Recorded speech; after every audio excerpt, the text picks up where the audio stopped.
Less ने बयान किया, उनसे यजीद बिन अबी हबीब ने और उनसे औराक बिन मालिक ने बयान किया।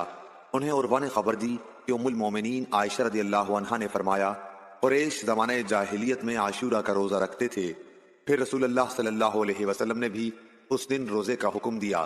फिर रसूलुल्लाह सल्लल्लाहु अलैहि वसल्लम ने फरमाया कि जिसका जी चाहे यौम आशूरा का रोज़ा रखे और जिसका जी चाहे न